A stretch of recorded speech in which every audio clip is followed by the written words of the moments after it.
panibagong vlog! At guys, oo, tama yung nakikita nyo. Kasama ko lang naman ang Candy Girls. At ang Candy Boy! Yeah! So guys, ngayong araw ay may prepare lang naman kami na bagong challenge. At guys, alam nyo ba kung ano yun? Ano? Ito lang naman ang Hot Seat Challenge. At guys, simple lang ang gagawin. May prepare lang naman ng mga tanong ang mga Candy Boys at sasagutin niya lang naman ito ng diretsuhan kayong mga Candy Girls. So guys, ready na ba kayo? Na-excite na ba kayo? Okay! Simulan na natin ang challenge, kaya let's get it! So guys, ngayon kasama ko nga pala si Bella at si Harvey. And guys, ganito lang naman ang mechanics ng vlog. I-hotseat lang naman ni Harvey si Bella at meron siyang nilaan na 3 katanungan na dapat sagutin ni Bella ng diretsuhan. Harvey, ready ka na ba magtanong kay Bella? Ready na. Ikaw, Bella, ready ka na ba? Ready na.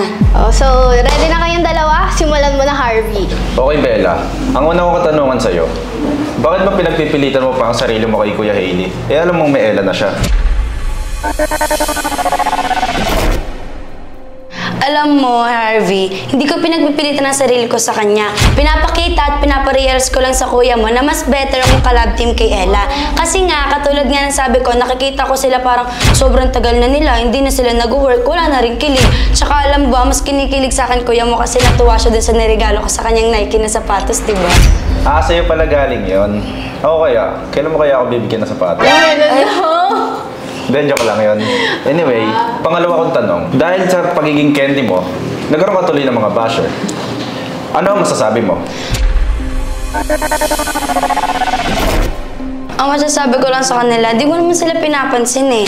Mas natutuwa pa nga ako pag binabash nila ako kasi mas nakikilala ko ng tao. Tsaka alam mo, kapag naging magka-love team na kami ng kuya mo, mawawala na yung mga basher na yan, susuportahan nila kami. Kasi magiging love team na ang Havel sa 2026.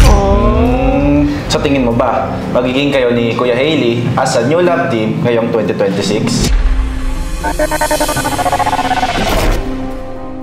Yes, katulad nga sinabi ko nung mga nakaraan, kasi nga, mas mag-work kaming dalawa. Kasi nga, mas bago, mas fresh yung kilig. Kaya Ella, antay mo pagbabalik ko, kasi pagbalik ko, mas magiging sweet, mas magiging caring ako kay Hailey. Papakita ko sa'yo kung ano ang Havel.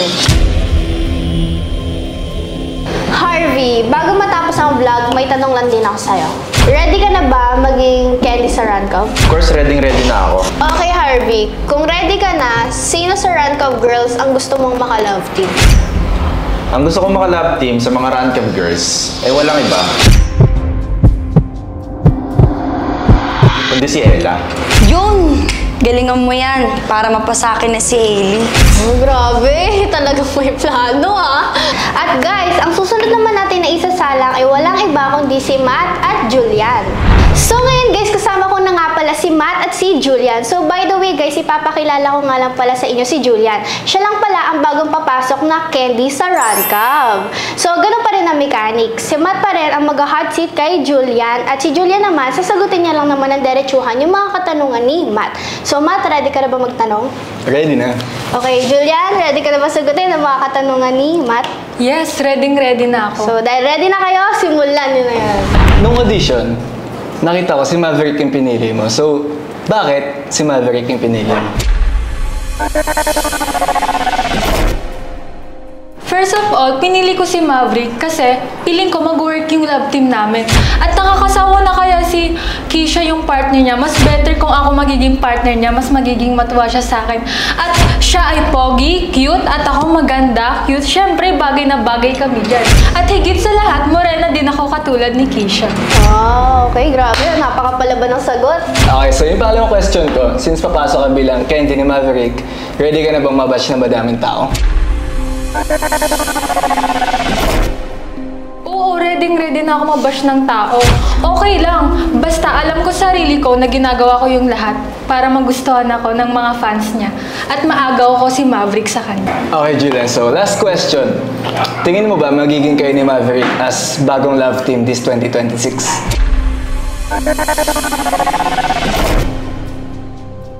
Yes, sa tingin ko, kami ni Maverick magiging love team sa 2026. And excited na nga ako makita si Maverick. Abangan mo, Maverick, excited na ako makasama ka. Pero wait lang, bago matapos ng vlog, Matt, may tanong ako sa'yo. Ready ka na ba maging candy ng Rancav? Yes, I'm ready na. Sino ang gusto mo maka-love team sa Rancav Girl? Ang gusto ko makalab team sa Rancav Girls ay walang iba kundi si Angel. Dahil narinig ko na yung mga sagot nyo, ang susunod naman natin isasalang sa challenge, walang iba kundi si Justin at si Kiara. Okay guys, so ngayon kasama ko na nga pala si Justin at si Kiara. So ganun pa rin ang mechanics. I-hot seat lang naman ni Justin si Kiara at si Kiara naman, diretso niyang sasagutin ang mga tanong ni Justin. So Justin, ready ka na ba magtanong? Yes, I am always ready. So Kiara, ready ka na ba sagutin ng diretsuhan ang mga tanong ni Justin? Siyempre naman. So dahil ready na kayo pareho, simulan niyo na. So, here's my question to you, Kiara. Here's my question. Bakit pinagpipilitan mo or pinagsisiksikan mo yung sarili mo sa Milmi or kay Miles? Oh.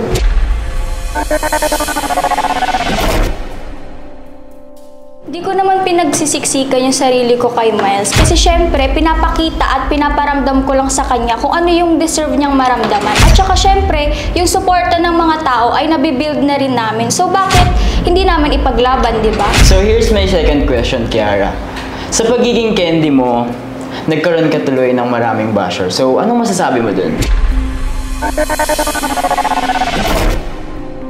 Syempre, aware naman ako doon na magkakaroon talaga kami ng mga basher doon kasi syempre, nabibuild din nila yung mga supporter nila nung mga una pa lang. Pero, ang masasabi ko doon ay syempre, dapat aware ako doon at alam ko kung ano naman yung mga ginagawa ko at tama naman yung mga ginagawa ko. So, bakit naman ako magpapa-apekto sa kanila, di ba? Oh, grabe. Ang hirap pala talagang maging candy, no? So, here's my last question to you, Kiara. Sa tingin mo ba matutuloy na ang pinapangarap or gusto mong love team ngayong 2026, which is ang Milyara?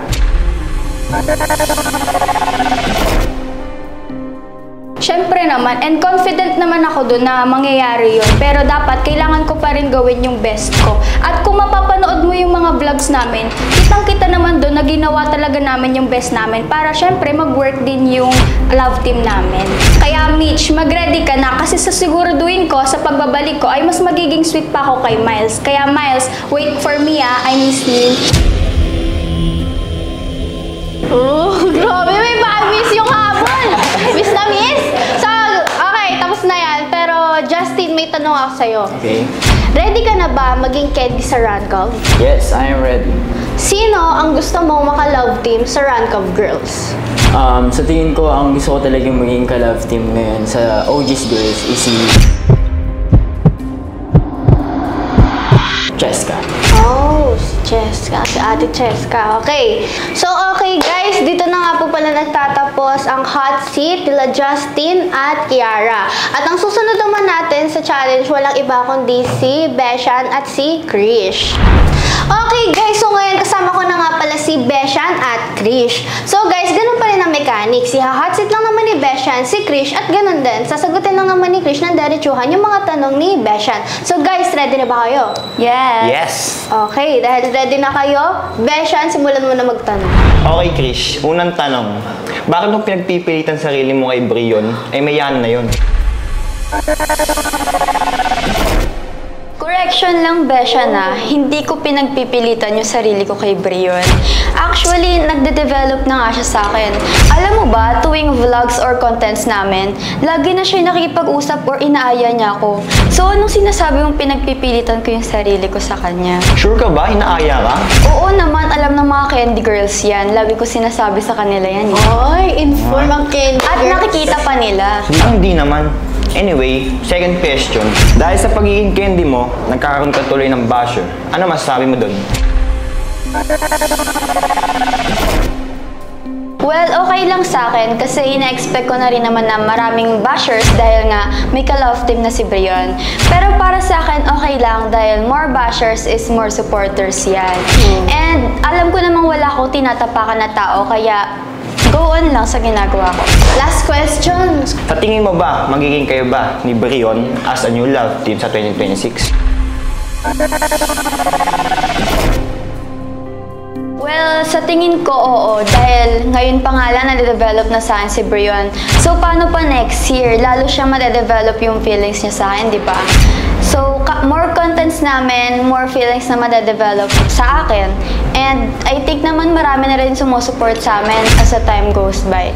Kaya I think bridge na sa 2026. Kaya Yana, mag-ready-ready ka na. Kasi siguraduhin kung pagbalik ko, mas gagawa kami ng maraming contents si Brion para bridge na talaga sa 2026. Grabe naman talaga yung mga Candy Girls, no? May pasabog sa pagbabalik. Pero bago mag-end tong vlog, may tanong ako sa'yo, Beshan. Ready ka na ba maging Candy sa Rancov? Ready na ako. Okay, kung ready ka na, sino yung gusto mong maka-love team sa Rancov Girls? Ang gusto kong mga love yun ay si Yana. Grabe, Grabe. guys. Yung Candy Girls talagang ngiting tagumpay no? At may talagang pasabog sa kanilang pagbabalik. Okay guys, ngayon kasama ko naman si Matt at si Chloe at ganun pa din na mechanics. Iha-hotseat lang naman ni Matt si Chloe at ganun din. Sasagutin niya ng diretsuhan ng mga tanong ni Matt. So Matt, magtanong ka na ulit. Okay, Chloe. So yung first question ko, bakit ba pinagpipilitan mo pa yung sarili mo kay Cassie? Actually, hindi ko naman pinagpipilitan yung sarili ko. Halatang halata naman na gusto din ako ni Cassie. So, bakit ko ipipilit yung sarili ko sa taong gusto naman ako? Hindi ko nga ginagalingan masyado, pero gano'n na siya. Paano kung ginalingan ko palalo? Di nakalimutan niya na si Angel, di ba? Okay, next question. Dahil sa pagiging candy mo, ang dami mo tuloy nagiging bashers. Anong masasabi mo dyan?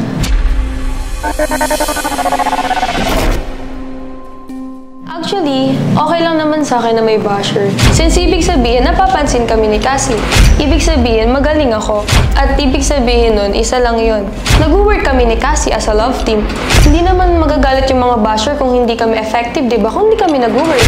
So para sa akin, okay lang din naman na may basher. Tayo sa last question. So tingin mo ba magiging kayo ni Cassie as bagong love team this 2026?